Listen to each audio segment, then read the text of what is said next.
Good morning, dear students. Welcome to my morning classes. Me Vinod Sonone, 10th standard, subject Science and Technology Part 1. Lesson number 1, Gravitation का अपना topic शुरू है. इसी को आज आगे हमको कंटिन्यू करना है. If you remember the previous video lecture, in that we discussed about free fall. Free fall हा काय प्रकार आहे, कशा प्रकारचं ते मोशन आहे आणि त्या फ्री फॉल साठी आपण तीन इक्वेशंस ऑफ मोशंस कशा प्रकारे राहतात ते पण पाहिलं होतं. ते तीन इक्वेशंस आपको लर्न करने हैं और आपको ध्यान रखना है. सो दैट वाज द टॉपिक फ्री फॉल. आणि याच्यासाठी असणारे तीन equations of motion. Page number 11 वरती हे सगळं तुम्हाला दिलेलं आहे. आता पेज नंबर 11 वरतीच डू यू नो आहे,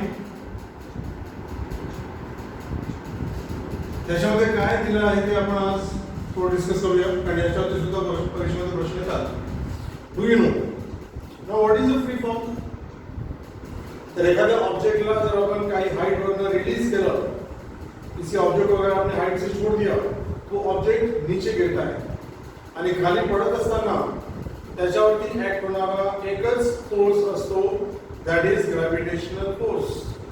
तर अशा प्रकारचं जे मोशन आहे, the motion under influence of gravity alone, अशा प्रकारचं मोशन ज्याच्यामध्ये फक्त ग्रॅव्हिटेशनल फोर्स त्या ठिकाणी ऍक्ट होत आहे, that motion is known as free fall.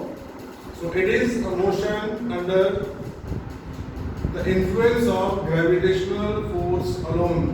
The motion in which the only force acting is gravitational force is called free fall. त्याच्याबद्दल इथे थोडं डिस्कस करणार आहे. आता the value of acceleration due to gravity g, it does not depend upon mass. ही g value आहे acceleration due to ग्रॅव्हिटीची, ही मास वरती डिपेंड करत नाही. मग एखादी वस्तू त्याचा मास कमी असेल, दुसरी एखादी वस्तू ज्याचा मास खूप जास्त आहे, या दोघांवरती ऍक्ट होणारं एक्सेलरेशन ड्यू टू ग्रॅव्हिटी सारखं राहते. ये बॉडी के मास पे डिपेंड नहीं करता. कम मास वाला बॉडी हो या ज्यादा मास वाला बॉडी हो, दोनों पर एक्ट होने वाला acceleration due to gravity same होता है. मग सेम ग्रॅव्हिटी जर ऍक्ट होत असेल तर अशा प्रकारच्या दोन ऑब्जेक्टला रिलीज केल्यानंतर, this is one object having a small mass, this is another object having a big mass.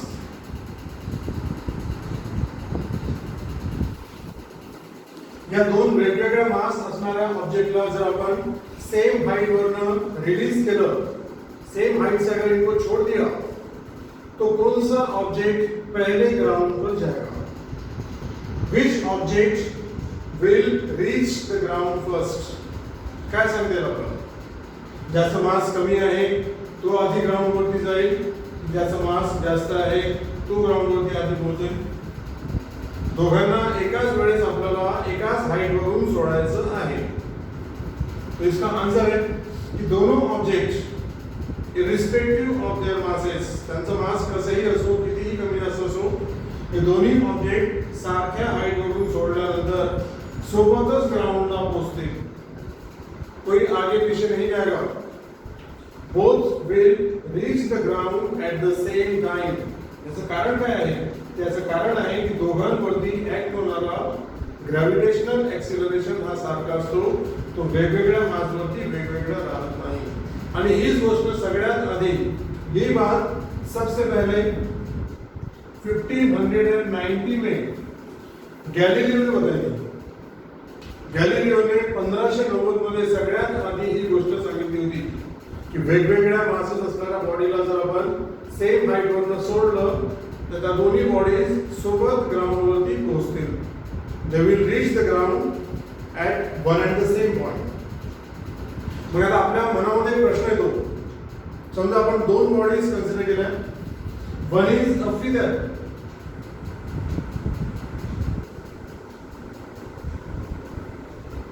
and other is a ball. समजा एक वस्तू खूप हलकी आहे, त्याचा मास फारच कमी आहे, आणि दुसरी वस्तू खूप जड आहे. एक का मास काफी कम है और दूसरे का मास काफी ज्यादा है. दिस इज द फिगर.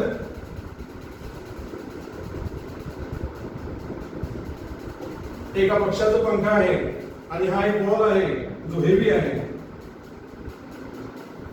इसका मास काफी ज्यादा, इसका मास काफी कम. आता या दोघांना जर आपण सेम हाइट वरून सोडलं, दोनों को एक हाइट से एक साथ आपने छोड़ा, तो बोलो कौन सा ग्राउंड पे पहले पहुंचेगा? या दोघांपैकी कोण ग्राउंड वरती आधी पोहोचेल? विचार करून सांगा.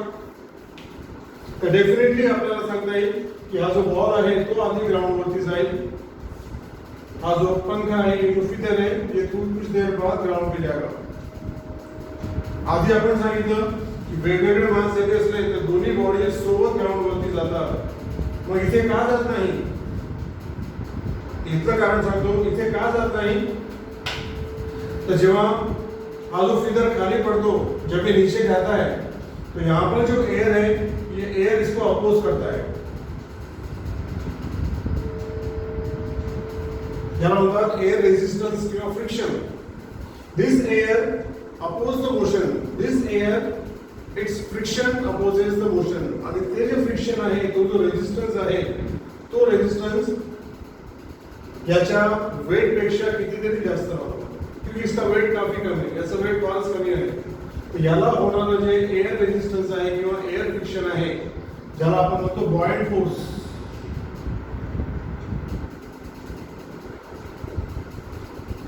जो त्याला वरती ढकलेल, हा जो बॉयंट फोर्स आहे याच्यावरती ऍक्ट होणारा हा याच्या वेट पेक्षा कितीतरी प्रमाणात जास्त असतो. म्हणून हा खाली पडताना थोडासा फ्लोट करेल. ये फ्लोट करता हुआ नीचे आता है आणि म्हणून त्याला खाली जायला पुष्कळ वेळ लागेल. हा उशिराने ग्राउंड वरती पोहोचणार आहे. का उशिराने पोहोचणार आहे? कारण त्याच्या मोशनला जो बॉयंट फोर्स आहे, एयर रेजिस्टन्स आहे, तो अपोज करतो आणि तिथे असणारा बॉयंट फोर्स याच्या वेट पेक्षा फारच जास्त असतो. म्हणून तो फ्लोट करत करत हळूहळू ग्राउंड वरती उशिरा पोहोचेल. हा जो बॉल आहे याचा मास खूप जास्त आहे. ये जो हेवी बॉल है, जब ये नीचे गिरेगा तो इस पर भी ये फोर्स एक्ट होता है. इथे सुद्धा बॉयंट फोर्स किंवा रेजिस्टन्स याच्यावरती ऍक्ट होणार आहे. पण याचं जे वेट आहे ते या बॉयंट फोर्स पेक्षा कितीतरी जास्त राहते. So compared to weight of the ball, the buoyant force या एयर रेजिस्टन्स इज निग्लिजिबल राहते. त्याच्यामुळे याच्यावरती फारसा परिणाम होत नाही. So this reaches first and this reaches after some time. हे असं का घडलेलं आहे? कारण इथे बॉयंट फोर्सेस आहे किंवा एयर रेजिस्टन्स आहे. जर या ठिकाणी एयर नाही, एयर रेजिस्टन्स नाही, से एक्झाम्पल व्हॅक्यूम आहे आणि व्हॅक्यूम मध्ये जर तुम्ही अशा प्रकारे एक लाईट ऑब्जेक्ट आणि हेवी ऑब्जेक्ट या दोघांना रिलीज केलं तर ते दोन्ही सोबत जातील. कंडिशन काय आहे? एयर असायला नको. There should be vacuum. So in vacuum अगर आपने इनको रिलीज किया तो दोनों ऑब्जेक्ट एक साथ नीचे जाएंगे and they will touch the ground together. ही गोष्ट आपल्याला पटत नाही, पण प्रत्यक्षात असं घडणार आहे. हे जर तुम्हाला पाहायचं असेल, याचा व्हिडिओ जर तुम्हाला पाहायचा असेल तर पेज नंबर 11 वरती तुम्हाला एक लिंक दिलेली आहे. Page number 11 pay do you no में आपको एक लिंक दिया हुआ है. उस लिंक पे आप जाओ YouTube पर, त्या ठिकाणी तुम्हाला हा व्हिडिओ बघायला मिळेल. व्हॅक्यूम चेंबर मध्ये एक फिगर आणि एक हेवी बॉल, हेवी स्फियर यांना त्या ठिकाणी रिलीज करतात आणि ते दोन्ही सोबत खाली पडताना तुम्हाला त्या ठिकाणी दिसतील. So this is the topic of discussion that is given in do you know. Let's move on to the next topic. Lesson का अगला टॉपिक है gravitational potential energy. This is on page number 12.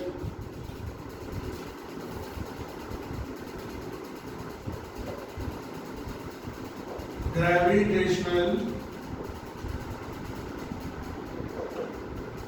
potential energy. Potential energy माहिती आहे तुम्हाला. What is potential energy? कोणत्या एनर्जीला potential energy म्हटलं जातं? हे आपका 9th स्टँडर्ड में हो चुका आहे. तर पोटेन्शियल एनर्जी काय प्रकार आहे सांगता येईल, आठवते तुम्हाला? सांगतो. It is the energy of a body. Potential energy ही त्या बॉडीची एक एनर्जी आहे. कशामुळे? Due to position, due to specific position. बॉडीला त्याच्या स्पेसिफिक पोझिशन मुळे जी एनर्जी मिळते, that is known as potential energy. Because of specific position जो एनर्जी बॉडी को मिलता है, that is called potential energy. इसके काफी सारे example. Take an example of spring. Spring जर त्याच्या नॉर्मल शेप मध्ये असेल तर त्याला पोटेन्शियल एनर्जी राहत नाही. त्याच स्प्रिंगला जर आपण स्ट्रेच केलं तर या स्ट्रेच पोझिशन मध्ये त्याच्यामध्ये एक एनर्जी राहते, that is potential energy. So because of specific position जो एनर्जी बॉडी को मिलता है, that is called potential energy. इसका डेफिनेशन भी आपको दिया है. Potential energy is defined as the energy possessed by the body due to its specific position. पण इथे आपल्याला डिस्कस करायचं आहे ग्रॅव्हिटेशनल पोटेन्शियल एनर्जी. तर हा काय प्रकार? For example, this is an object. याचा मास आहे m. This is ground level.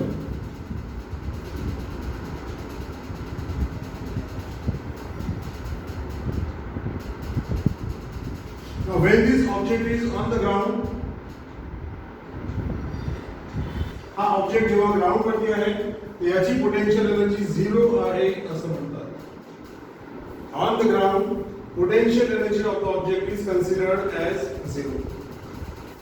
पण इसी को अगर आपने ग्राउंड से ऊपर h इतनी हाइट पर लाया,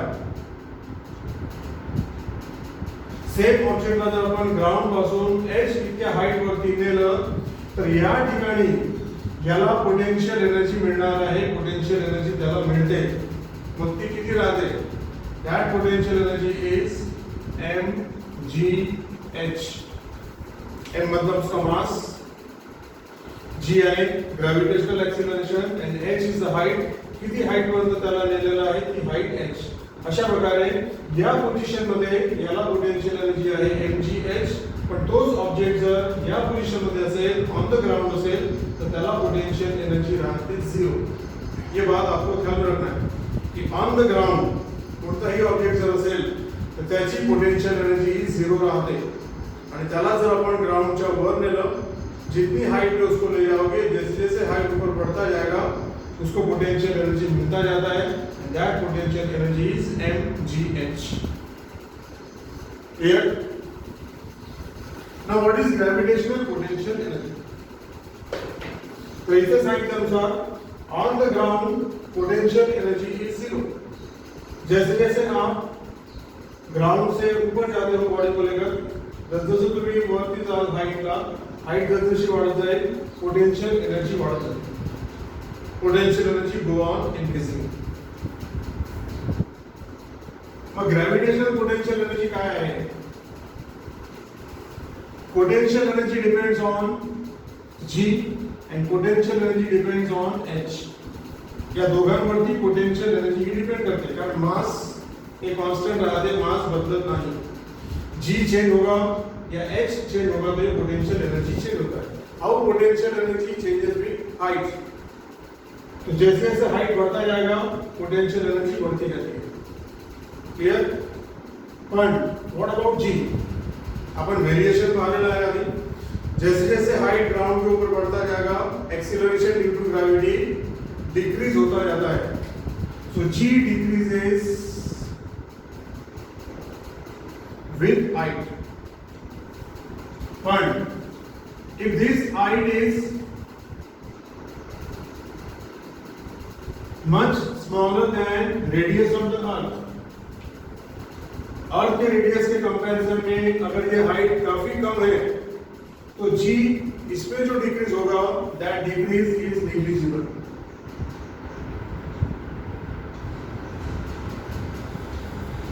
ध्यान में आ रहा है क्या बता रहा हूं? अगर हाइट अर्थ के रेडियस से काफी कम होगा तो उस केस में इसमें जो डिक्रीज होने वाला है दैट डिक्रीज इज नेग्लिजिबल. तर आपण असं म्हणू शकतो की जर कमी हाईट असेल, ग्राउंडच्या वरती कमी हाईट जर असेल तर त्या ठिकाणी याच्यामध्ये फारसा बदल होत नाही. मग त्या केसमध्ये potential energy depends on H. ती डिपेंड करणार आहे हाईट वरती, कारण जी मध्ये होणारा बदल हा निश्चित आहे. आता हाईट नुसार ही कशी बदलते इथे आपण सांगितलं की ग्राउंड वरती पोटेंशियल एनर्जी 0 आहे. जैसे जैसे हाइट बढ़ता जाएगा पोटेंशियल एनर्जी बढ़ती जाती है. अब इमेजिन करो पोटेंशियल एनर्जी वाढत आहे वाढत आहे वाढत आहे वाढत आहे वाढत आहे. इथे आल्यानंतर पोटेंशियल एनर्जी जास्त आहे आणि इथे पोटेंशियल एनर्जी कमी आहे. क्लियर. मग ग्रॅव्हिटेशनल पोटेंशियल एनर्जी किती राहणार आहे. तर अशा प्रकारे हे जे चेंजेस होत आहे, हे जे बदल होत आहे, याच्यावर असं म्हटलं गेलेलं आहे की gravitational potential energy is negative. Gravitational potential energy he negative राहते. मग ती किती राहते तर डायरेक्ट मला याचा फॉर्म्युला लर्न करायचा आहे. Gravitational potential energy is minus GMM upon R plus H.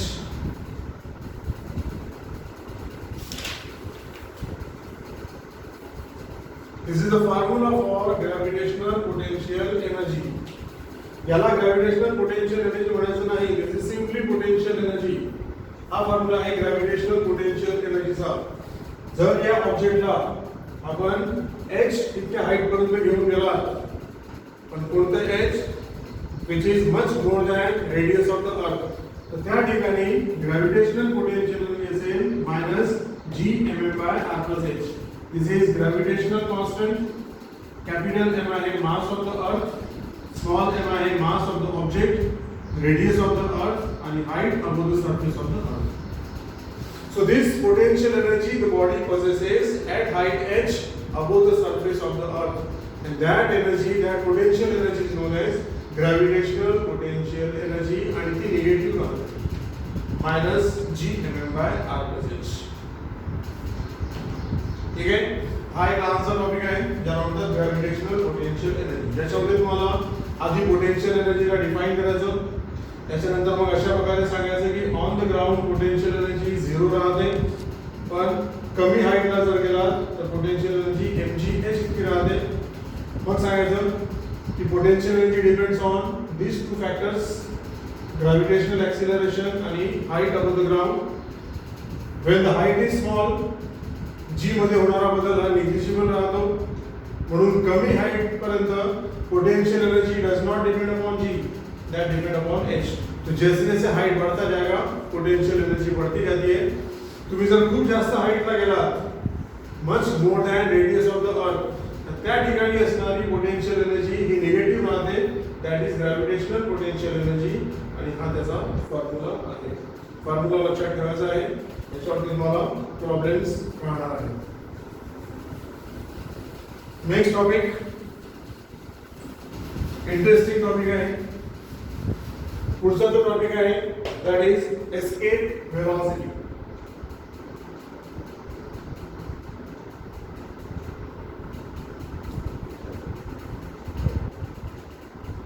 escape velocity denoted by v escape. आता हा काय प्रकार आहे, कोणत्या वेलोसिटीला एस्केप वेलोसिटी म्हणायचं. तर साधा ऑब्झर्वेशन आहे. कोणत्याही वस्तूला, कोणत्याही ऑब्जेक्टला जर आपण वरती थ्रो केलो, किसी भी ऑब्जेक्ट को अगर आपने ऊपर थ्रो किया तो वो ऑब्जेक्ट एक हाइट तक जाता है, वहां पर फ्रैक्शन ऑफ सेकंड के लिए रुकता है and then again starts coming down. असं का होते, कारण वर जाताना याला ग्रॅव्हिटेशनल फोर्स जो आहे तो खाली पुल करतो, म्हणून हा एका ठराविक हाईट पर्यंत जातो, तिथून मग तो परत ग्राउंडला येतो. अगर आपने ज्यादा जोर से थ्रो किया ये ज्यादा हाइट में जाएगा, फिर वापस आएगा. और ज्यादा हाइट से थ्रो, और ज्यादा फोर्स से आपने थ्रो किया, और ज्यादा हाइट तक जाएगा, फिर वापस आएगा. म्हणजे ऑब्जेक्टला थ्रो केल्यानंतर तो किती हाईटला जाणार आहे, किती हाईट पर्यंत तो जाणार आहे, हे कशावरती डिपेंड करेल, तर तुम्ही त्याला किती वेलोसिटीने थ्रो करता, दैट इज इनिशियल वेलोसिटी. तो ऑब्जेक्ट कितना ऊपर जाएगा थ्रो करने के बाद, ये डिपेंड करता है इनिशियल वेलोसिटी. त्याला थ्रो करताना वेलोसिटी आपण किती दिलेली आहे, दैट इज इनिशियल वेलोसिटी.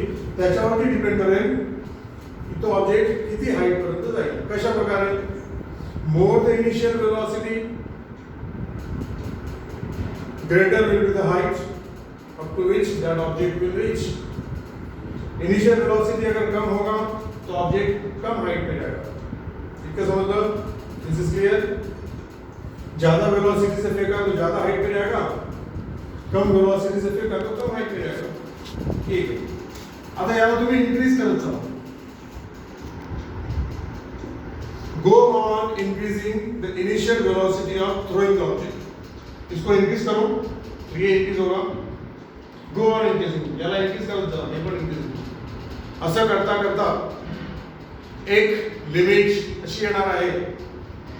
एक इनिशियल वेलोसिटी ऐसा आएगा, इंक्रीज करते करते करते करते एक इनिशियल वेलोसिटी ऐसा आएगा कि अगर आपने उस इनिशियल वेलोसिटी से इसको थ्रो किया, ऑब्जेक्ट को थ्रो किया, तो ये ऑब्जेक्ट इतनी ज्यादा हाइट पर जाएगा, इतका उंच तो जाईल की तिथून तो पुन्हा परत येणार नाही.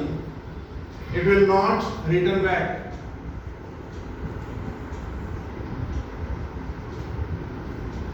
तो परत ग्राउंडला येणार नाही. ज्याला थ्रो केला आपण, हा वरती जातो पण खाली येतो. और ज्यादा फोर्स से थ्रो करो, और ज्यादा इनिशियल वेलोसिटी से थ्रो करो, और ज्यादा हाइट पे जाएगा, वापस आएगा. असं करता करता एक इनिशियल वेलोसिटी अशी राहते की ज्या इनिशियल वेलोसिटीने ऑब्जेक्टला आपण थ्रो केलं तर तो ऑब्जेक्ट इतक्या जास्त हाइटला जातो की तिथून तो परत येत नाही. It escape gravitational force.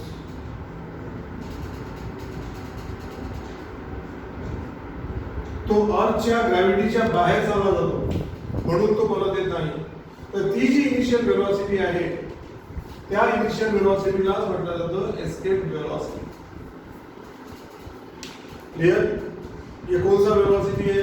तो ये ऐसा वेलोसिटी है जिससे अगर आप ऑब्जेक्ट को थ्रो करोगे तो ऑब्जेक्ट एस्केप कर जाएगा. एस्केप करून जाईल तो, म्हणजेच तो निघून जाईल, तो परत येणार नाही. तर that velocity is known as escape velocity. एक सेंटेंस में कैसे डिफाइन करोगे? तो escape velocity is the initial velocity given to the object, या initial velocity with which the object is thrown, but that object will escape the gravity and will not return back to earth. तो परत अर्थला येणार नाही अशी जी velocity आहे ज्याने आपण throw करणार आहोत, that velocity is known as escape velocity. Clear? आता आपल्याला या escape velocity साठी फॉर्म्युला ऑब्टेन करायचा आहे. इसके लिए हमको फॉर्मूला निकालना है. obtain expression for escape velocity. आणि हे एक्सप्रेशन काढताना आपल्याला यूज करायचा आहे principle of conservation of energy.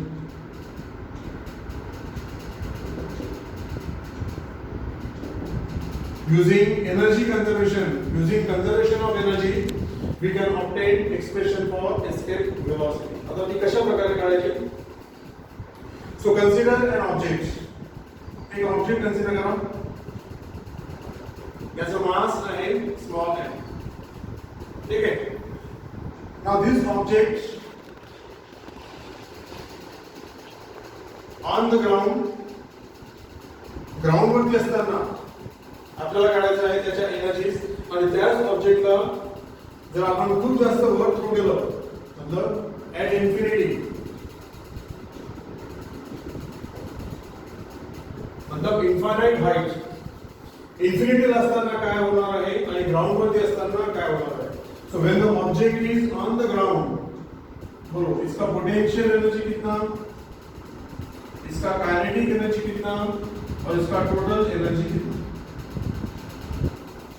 हे तीन आपल्याला फाइंड करायचं. आणि याच तिन्ही गोष्टी आपल्याला इथे फाइंड करायचं की तो ऑब्जेक्ट जर इन्फिनिटीला गेला तर तिथे असताना त्याला पोटेंशियल एनर्जी किती, त्याची कायनेटिक एनर्जी किती आणि मग त्याची टोटल एनर्जी किती, इन दोनों का एडिशन जो होता है that is total energy on the ground.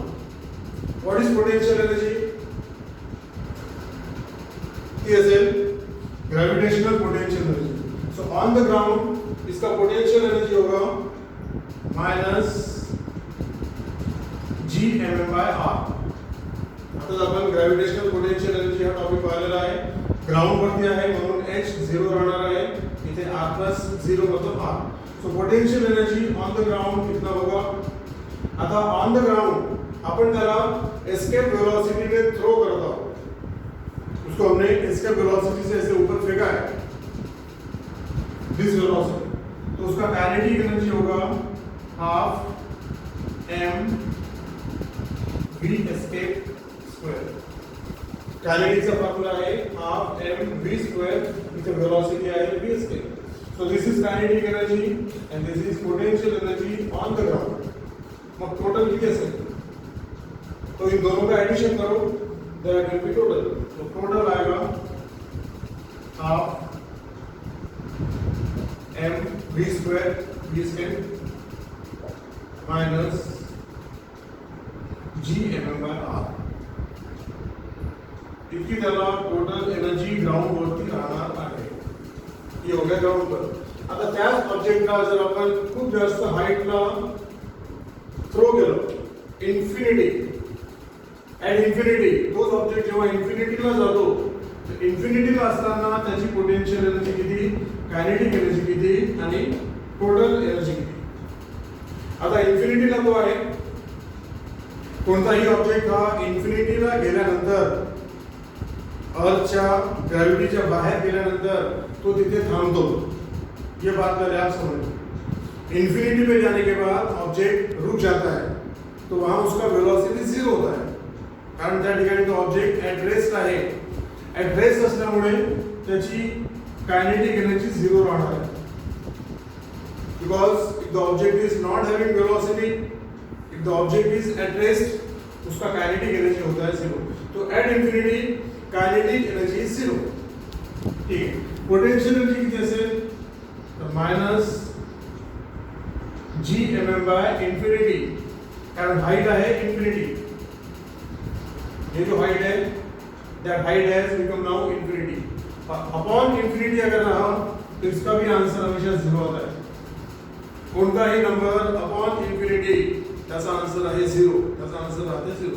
तर इन्फिनिटीला तोच ऑब्जेक्ट असताना पोटेंशियल एनर्जी 0 राहणार आहे, कायनेटिक एनर्जी पण 0 राहणार आहे.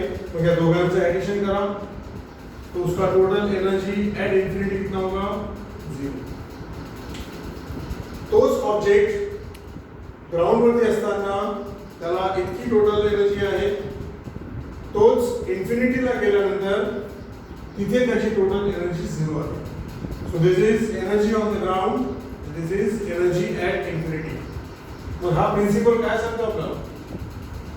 What is the principle of conservation of energy? So according to principle of conservation of energy, energy can neither be created nor be destroyed. It remains constant. कोणत्याही ऑब्जेक्टची energy आपण कमी करू शकत नाही, एनर्जी आपण वाढवू शकत नाही. जी एनर्जी त्या ठिकाणी आहे त्याच्यामध्ये आहे ती तितकीच राहते, ती कॉन्स्टंट राहते. मग तो ऑब्जेक्ट ग्राउंड वरती असो किंवा तो ऑब्जेक्ट इन्फिनिटीला असो, त्याला एनर्जी सारखीच राहणार आहे. So by conservation of energy या दोन्ही एनर्जी सारख्या असतील, याला इक्वल टू 0 करायचं. Therefore by conservation of energy ये 0 होगा. So half into mv square minus g mm by r equal to 0. by conservation of energy या दोनों अपन इक्वल किया है. अब इसको सॉल्व करना है, इसको सिंपलीफाई करना है और इसमें से आपको निकालना है v स्क्वायर. किती आना है? नेगेटिव टर्मला तिकडे ट्रांसफर करा, दैट बिकम इक्वल टू दोनों साइड पे स्मॉल m ये कैंसिल हो जाएगा सारखी क्वांटिटी असल्यामुळे. मग इथे राहिलं 1/2 v escape square equal to gm by r. या 2 ला इकडे घ्या, मग इथे राहणार आहे v escape square equal to, ये 2 इधर आएगा, 2 capital G capital M by R. This is square of escape velocity. So taking square root of both sides, दोनों साइड का अगर स्क्वायर रूट लिया तो V escape will be equal to, इस अगर route मध्ये जाणार आहे route twice GM by R. अशा प्रकारे आपल्याला हा फॉर्म्युला मिळाला आहे, and that is expression for escape velocity of a body having mass small m. अशा प्रकारे escape velocity साठी आपण एक्सप्रेशन काढू शकतो आणि 3 मार्कांचा हा परीक्षेमध्ये प्रश्न येतो. Define escape velocity आणि obtain expression for the same. Expression काढताना आपण कशाचा वापर केलेला आहे हे लक्षात ठेवा. तो हमने यूज किया principle of conservation of energy. इथे त्याचा वापर आपण केलेला आहे आणि त्याच्यावर आपल्याला एक्सप्रेशन मिळालेलं आहे under root 2 GM by R आणि फॉर्म्युला तुम्हाला लर्न करायचा आहे, फॉर्म्युला लक्षात ठेवायचा आहे. इसी को हम थोड़ा चेंज कर सकते हैं.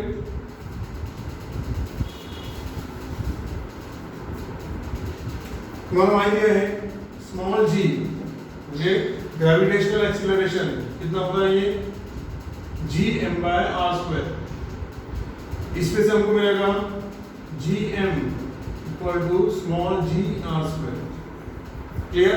याला क्रॉस मल्टीप्लाई केला आपण. Now put this value. ये वैल्यू यहाँ डालना है. ही व्हॅल्यू जर इथे टाकली आपण तर एस्केप वेलोसिटी आपल्याला किती मिळणार आहे बघा 2/r into GM आहे, त्या GM च्या ठिकाणी काय आहे GR स्क्वेअर. इथे एक r कॅन्सल होणार आहे आणि आपल्याला फॉर्म्युला मिळेल अंडर रूट 2gr. हा सुद्धा फॉर्म्युला एस्केप वेलोसिटी साठी आहे. तर दोन एक्सप्रेशन आपल्याला मिळाले. This is one expression and this is another expression for escape velocity. दोन्ही लक्षात ठेवायचे. एक बात आपको ख्याल में आएगी, अगर आपने escape velocity का फॉर्म्युला देखा हा असो किंवा हा असो, या दोन्ही एक्सप्रेशन मध्ये आपल्याला स्मॉल m ऑब्जेक्ट जे मास आहे, ऑब्जेक्ट का जो मास है स्मॉल m, ये स्मॉल m हमको यहाँ पर दिखाई नहीं दे रहा है. याचा अर्थ काय होतो एस्केप वेलोसिटीच्या एक्सप्रेशन मध्ये स्मॉल m नाही. याचा सरळ अर्थ होतो की एस्केप वेलोसिटी बॉडी के मास पे डिपेंड नहीं करता. ती बॉडी कमी मास असणारी असो किंवा हेवी मास असणारी असो, दोघांसाठी एस्केप वेलोसिटी ही सारखीच राहणार आहे. Escape velocity is independent of mass of the body. मग ती डिपेंड कशावरती करते तर इथे आहे GMR. G तर कॉन्स्टंट आहे, ग्रॅव्हिटेशनल कॉन्स्टंट. कॅपिटल M आणि कॅपिटल R या दोघांवरती ती डिपेंड करते. What is capital M? It is mass of the earth आणि capital R radius of the earth. म्हणून एस्केप वेलोसिटी या दोघांवरतीच डिपेंड करते. It depends upon mass of the earth and depends upon radius of the earth. It does not depend upon mass of the object.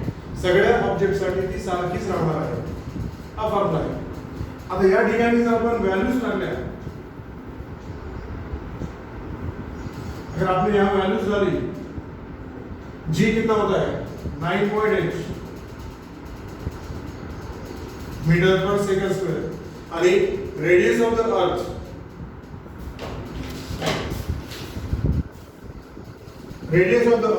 इसकी value अगर आपने डाली वो 6.4 into 10⁶ metre. आणि हे जे आन्सर आपण कॅल्क्युलेट जर केलं तर हे आन्सर आता आहे 11.2 किलोमीटर पर सेकंड. जर आपण कॅल्क्युलेट केलं तर ते आन्सर किती येते? ते आन्सर येते 11.2 किलोमीटर पर सेकंड. लक्षात ठेवा. What is this? This is escape velocity on the surface of the earth. याचा अर्थ असा होतो की अर्थ सरफेस वरून इतक्या वेलोसिटीने जर एखादी वस्तू आपण थ्रो केली वरती तर ती जाते की परत येत नाही. पटतं का? It is a fact. इस वेलोसिटी से अगर आपने किसी ऑब्जेक्ट को किसी वस्तु को, किसी पार्टिकल को अगर थ्रो किया ऊपर इतना 11.2 किलोमीटर पर सेकंद, एका सेकंदामध्ये 11.2 किलोमीटर इतकी ती जायला पाहिजे. इतक्या वेलोसिटीने जर तुम्ही थ्रो करत असाल तर ती वस्तू परत येत नाही. मग ती कुठे जाते? That goes to infinity. It do not return back to the earth. So this is escape velocity on the surface of the earth. अशा प्रकारे हा टॉपिक आहे escape velocity. याचा आपण एक्सप्रेशन काढलेला आहे. एक्सप्रेशन काढताना कंझर्वेशन ऑफ एनर्जीचा आपण वापर केलेला आहे. ऑन द ग्राउंड जी टोटल एनर्जी आहे, ॲट इन्फिनिटीला जी टोटल एनर्जी आहे ती सारखीच राहणार आहे. त्याच्यावर एक्सप्रेशन आपण काढलं, दोन एक्सप्रेशन आणि व्हॅल्यूज टाकल्यानंतर त्याची व्हॅल्यू आलेली आहे 11.2 kilometre per second. Clear?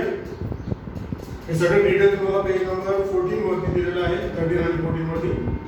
Let's move on to the last topic of the lesson. लेसनचा शेवटचा टॉपिक आहे वेटलेसनेस.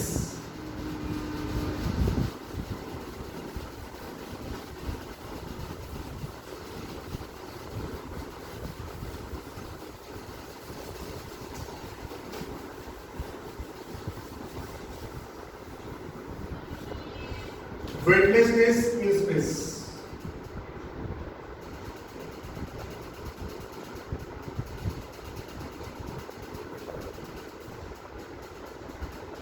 स्पेस मध्ये हे जे फीलिंग आहे वेटलेसनेस मतलब फीलिंग ऑफ झिरो वेट. आपल्याला असा भास होतो की आपलं वेट झिरो आहे, आपलं वेट शून्य आहे, पण कुठे? In space. ग्राउंड वरती हे शक्य नाही. जेव्हा आपण ग्राउंड वरती उभं राहतो तर आपल्याला आपलं स्वतःचं वेट आहे असं फील होतो. We feel the weight on the ground, on the surface of the earth. But when we go in space, आपण जेव्हा स्पेस मध्ये जातो, अर्थच्या ग्रॅव्हिटीच्या पलीकडे जातो, तर त्या ठिकाणी आपल्याला आपलं वेट झिरो आहे असा भास होतो. We feel our weight zero and that is known as weightlessness in space. Have you seen astronauts in space shuttle? तुम्ही कधी एखादा व्हिडिओ पाहिलाय का? की ते जे स्पेस शटल असतात त्याच्या आतमध्ये जे एस्ट्रॉनॉट असतात किंवा त्यांचे जे ऑब्जेक्ट असतात ते प्रत्यक्षात असे फ्लोट करतात. ये पेन वगैरह ऐसे छोड़ दिया तो वहीं पे रहता है. Objects actually float, not even objects, even the persons जे व्यक्ती त्या ठिकाणी गेलेले आहेत एस्ट्रॉनॉट्स, ते सुद्धा त्या ठिकाणी फ्लोट करतात, त्या ठिकाणी फ्लाय करतात. कारण त्या ठिकाणी त्यांना वेट झिरो आहे असं त्यांना भास होतो. आता व्हॉट इज वेटलेसनेस आणि ते कशामुळे त्यांना एक्सपिरियन्स होतं ते आपल्याला माहिती आहे. वेट मतलब m into g, mass multiplied by gravitational acceleration, याला आपण वेट बोलतो. अब ये जो मास है ये तो चेंज होता नहीं है, इट इज कॉन्स्टंट. मास कधीच बदलत नाही, जितकं आहे तितकंच राहतं. म्हणजे वेट डिपेंड्स अपॉन जी. वेट जीरो कब होगा? when g is zero. Gravity जर झिरो असेल तर वेट झिरो. पण स्पेस शटल मध्ये ज्या ठिकाणी एस्ट्रॉनॉट्स राहतात त्या ठिकाणी g is not zero. Space या ठिकाणी आहे किंवा स्पेस शटल ज्या ठिकाणी आहे त्या ठिकाणी एक्सीलरेशन ड्यू टू ग्रॅव्हिटी हे झिरो राहत नाही, ते कमी राहते. कितना होता है? It is 11% of g on the ground. Ground वरती जितकं एक्सीलरेशन ड्यू टू ग्रॅव्हिटी आहे ते कमी कमी होत जाते आणि त्या ठिकाणी फक्त ते 11% राहते.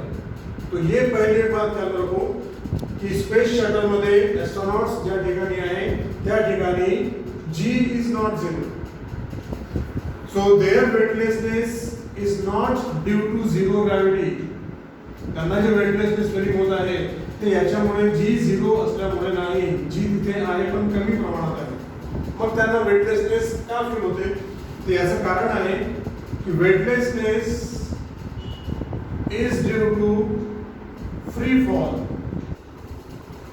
ते जे एस्ट्रॉनॉट्स त्या ठिकाणी आहेत, तो सॅटेलाइट आहे किंवा ते जे स्पेस शटल आहे, that space shuttle is in free fall. ते कोणत्या फॉल मध्ये आहे, कोणत्या मोशन मध्ये आहे, ते आहे फ्री फॉल मध्ये. आता फ्री फॉल काय आहे ते आपण आधी डिस्कस करून झालं आहे. It is the motion only under gravitational force. कारण तिथे असताना त्यांच्यावरती फक्त आणि फक्त ग्रॅव्हिटेशनल फोर्स ऍक्ट होत आहे, म्हणून they are in free fall. आणि फ्री फॉल मध्ये